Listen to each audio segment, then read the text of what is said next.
दोस्तों, क्या आप जानते हैं कि कर्ण और अर्जुन का युद्ध केवल महाभारत काल में ही नहीं हुआ था, बल्कि यह युद्ध पहले ही प्रारंभ हो चुका था। कर्ण और अर्जुन का संघर्ष द्वापर युग से बहुत अधिक पहले शुरू शुरू हो गया था, परंतु वो अधूरा रह गया था। तो आखिर कर्ण और अर्जुन पूर्व जन्म में कौन थे, और इन दोनों की सबसे बड़ी समस्या क्या थी जो द्वापर युग में आपस में लड़े? तो आज के इस रोचक तथ्य को जानने के लिए वीडियो को अंत तक जरूर देखें, तभी आपको समझ में आएगा कि आखिर कर्ण और अर्जुन पूर्व जन्म में कौन कौन थे। तो अगर आपको वीडियो पसंद आए तो वीडियो को लाइक जरूर कर देना और चैनल को सब्सक्राइब तो अवश्य कर देना। तो चलिए फिर शुरुआत करते हैं और अब हम इस कहानी के बारे में जानते हैं। ऐसा बताया जाता है कि पद्म पुराण सृष्टि खंड अध्याय 14 में भीष्म पितामह ने पुलस्त्य ऋषि से पूछा कि शत्रु को मारने के लिए 3 पुरुषों की उत्पत्ति कैसे हुई, और कर्ण को सूत पुत्र क्यों कहा जाता है, इन दोनों में स्वाभाविक बैर क्यों हुई थी। इसके विषय में जानने की बहुत बड़ी इच्छा है। कृपा करके आप मुझे इसके बारे में बताइए। पुलस जी ने यहाँ पे कहा कि शंकर जी के द्वारा ब्रह्मा जी का 5वां सिर काट लेने के कारण ब्रह्मा जी को अत्यधिक क्रोध हो गया था। उनके क्रोध के कारण उनके ललाट से पसीना निकला और उन्होंने उस पसीने को धरती पर फेंक दिया था और पटक दिया था। उस पसीने से विशाल धनुषधारी और कुंडल धारण किए हुए हजारों कवच पहने एक वीर पुरुष उत्पन्न हुआ था। उसने ब्रह्मा जी से पूछा कि प्रभु, आप बताइए मुझे, मैं क्या करूं? ब्रह्मा जी ने ऐसा बोला कि उसे रुद्र मतलब शिव जी को दिखाते हुए कहा कि तुम उनको मार डालो ताकि वे पुनः उत्पन्न ना हो सके। और ब्रह्मा जी के वचन को सुनकर वह महेश के पीछे धनुष लेकर हाथ में बाढ़ लेकर अत्यंत क्रोधित होकर दौड़ने लगे।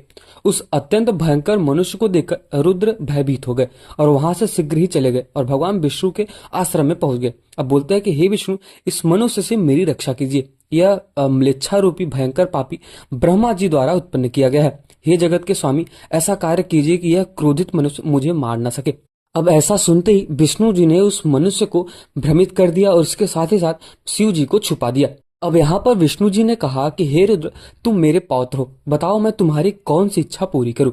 उसने मतलब भगवान शिव ने अत्यंत तेज से प्रकाशित भगवान विष्णु को देखा और अपने कपाल की ओर संकेत करते हुए कहा कि मुझे भिक्षा प्रदान करो। रुद्र को हाथ में कपाल देखकर विष्णु जी ने सोचा कि अब आपके अतिरिक्त और किसे भिक्षा देनी उचित होगी, यही उचित है। यह सुनकर उसने अपनी दाहिनी भुजा उसे प्रदान की और भगवान शिव ने अपने तीखे त्रिशूल से उसे काट दिया। यह भगवान विष्णु की भुजा 1000 वर्ष तक रक्त बहने लगा और वो प्रवाहित होता रहा। तब भगवान विष्णु ने भगवान शिव से ये वचन कहे कि घड़ा भर गया या फिर नहीं, मतलब जो आपने भिक्षा रूप में जो आपने कपाल खोला था वो भर गया या फिर नहीं। तब भगवान विष्णु के बादलों की गड़गड़ाहट के समान वचन सुनकर चंद्रमा और सूर्य के समान नेत्रों वाले और मस्तक पर अर्ध चंदन सुशोभित भगवान शिव ने अपने तीनों नेत्रों को कमाल कर स्थापित करके उसे पास पहुंचकर जनार्दन से कहा कि हाँ, कपाल भर चुका है। भगवान शिव के ये वचन सुनकर भगवान विष्णु ने जलाधारा को मतलब जो रक्त बह रहा था उसको रोक लिया। जब हरि देख रहे थे तब रुद्र ने अपनी अंगुली और दृष्टि से उस रक्त को 1000 दिव्य वर्षों तक उत्तेजित किया। उसे देखकर भगवान विष्णु ने रुद्र से कहे कि हे प्रभु, हे ये नर कौन है जो उत्पन्न हुआ है? खोपड़ी में आपके ऊपर जो अभी उत्पन्न हुआ वो कौन है? विष्णु जी के ये शब्द सुनकर भगवान शिव ने उनसे कहा कि हे प्रभु सुनो, यह नर नाम का व्यक्ति है जो महान शास्त्रों का प्रयोग करने वालों को में सर्वश्रेष्ठ है, और इसके साथ ही साथ आपने इसे नर कहा है इसलिए इसे नर कहा जाएगा। नर और नारायण दोनों ही युग और युद्धों में देवताओं की सहायता करने वाले कार्यों में और लोगों की रक्षा करने में प्रसिद्ध होंगे, इसलिए यह नर नारायण का मित्र होगा और इसके साथ ही साथ यह महान तेज वाला नर राक्षसों को मारने में और आपकी सहायता करेगा। यह ज्ञान की परीक्षा करने वाला ऋषि होगा और दुनिया को जीतने वाला होगा। यह ब्रह्मा जी का 5वां सिर है जो अधिक श्रेष्ठ तेज वाला होगा। ब्रह्मा जी के प्रज्वलित तेज और मेरी दृष्टि के संयोग से उत्पन्न हुआ है। यह पुत्र युद्ध में शत्रु पर विजय प्राप्त करेगा और यह उन लोगों के लिए भयंकर होगा जिन्हें इंद्र और अन्य देवता भी नहीं मार सकते हैं। तत्पश्चात ब्रह्मा जी के पसीने और भगवान विष्णु के रक्त से उत्पन्न हुआ उन दोनों के बीच महान युद्ध होने लगा, जिसमें धनुष की ध्वनि सर्वत्र फैल गई और संपूर्ण पृथ्वी उस ध्वनि में गूंज उठी। विष्णु जी के रक्त से उत्पन्न नर ने पसीने से उत्पन्न ब्रह्मा जी के कवच उतार दिए।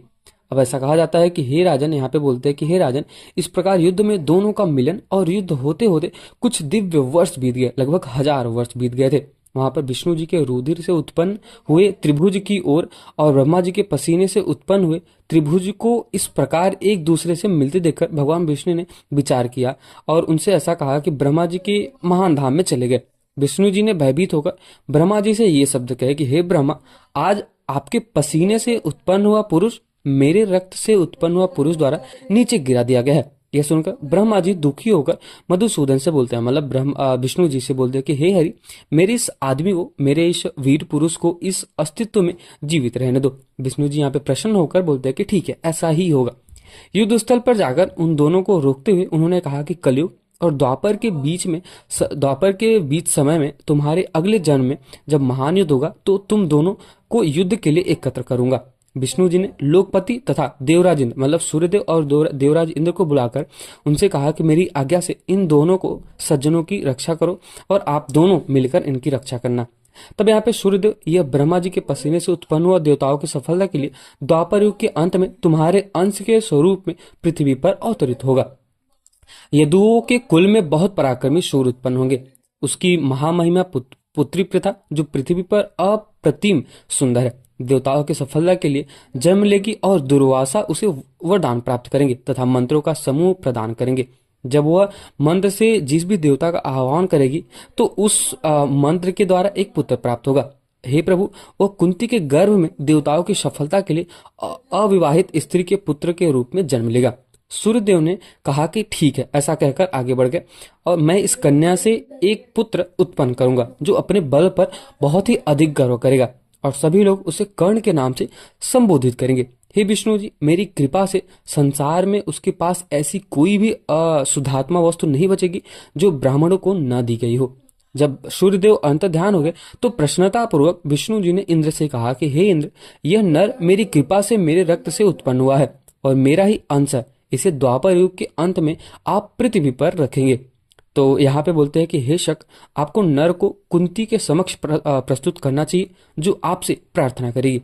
तब दुखी मन होकर देवादिदेव ने भगवान विष्णु से ये वचन कहा कि जब यह मानु काल व्यतीत हो जाएगा तब 24वें युग में रावण का वध करने तथा देवताओं को शांति प्रदान करने के लिए आप रघुकुल में दशरथ के घर में जन्म लेंगे या फिर उनके घर में जन्म लेंगे तथा माता सीता के लिए वन में भटकते हुए सूर्य पुत्र का हित चाहने से मेरे वाली नामक पुत्र को मार डालेंगे। इस दुख से व्याकुल होकर मैं उस नर को स्वीकार नहीं करूंगा। देवादिदेव इंद्र ने नर को स्वीकार न करने तथा अन्य कोई कारण बताने पर पृथ्वी का भार उतारने के लिए भगवान विष्णु से कहा कि हे प्रभु, सूर्य पुत्र का नाश करने तथा आपके पुत्र की सफलता के लिए मैं मृत्यु लोक में अवतार लूंगा। मैं अर्जुन का सारथी बनूंगा और कुरुवंश का विनाश करूंगा। अब ऐसा बताया जाता है कि विष्णु जी ने ब्रह्मा जी से कहा कि आपने ही आपके द्वारा ही चर अचर तीनों लोकों की रचना की है। हे प्रभु, हम दोनों आपके कार्य में आपकी सहायता करेंगे, मतलब भगवान शिव और भगवान विष्णु ब्रह्मा जी की सहायता करेंगे। तो हे प्रभु,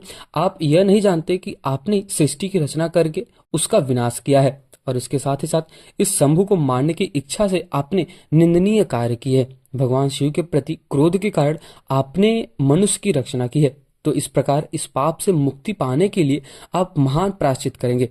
हे देव, तीनों अग्नियों को स्वीकार करते हुए किसी पवित्र स्थान, पवित्र क्षेत्र या वन में अग्नि को आहुति दे। हे पितामह, आप अपनी पत्नी सहित हमारे संरक्षण में यज्ञ करें। हे लोकों के स्वामी, हे ब्रह्मदेव, सभी देवता इसी प्रकार आदित्य और रुद्र भी आपकी आज्ञा का पालन करेंगे क्योंकि आप हमारे स्वामी हैं। यह एक गार्ह पत्य अग्नि, दूसरी दक्षिणाग्रानी और तीसरी आह्वानी, इन तीनों को 3 अग्नि पात्रों में तैयार करो। और भगवान विष्णु ये बोलते हैं कि ऋक्ष, यजु और साम का जप करके अपनी पूजा 1 चक्रों में करो। धनुषाकार आकृति में मेरी पूजा करो और चतुर्भुज में भगवान हर का पूजा जाप करो। तपस्या द्वारा अग्नि उत्पन्न करके और महान ऐश्वर्य प्राप्त करके तुम 1000 दिव्य वर्षों तक अग्नि में आहुति देकर अग्नि को बुझा दोगे। इस संसार में अग्नि में आहुति देने से अधिक पवित्र कुछ भी नहीं कहा जाएगा। और तो और भगवान विष्णु ऐसा बोलते हैं कि अग्नि में अच्छी तरह से आहुति देने से ब्राह्मण पृथ्वी पर शुद्ध हो जाते हैं। ब्राह्मणों ने इसे, मतलब इन्हें देवताओं की दुनिया की ओर ले जाने वाले मार्ग बताए हैं। ब्राह्मण गृहस्थ को हमेशा अग्नि बनाए रखना चाहिए। कुछ इस प्रकार अग्नि बनाए बिना ब्राह्मण को कभी भी गृहस्थ का दर्जा नहीं मिल सकता।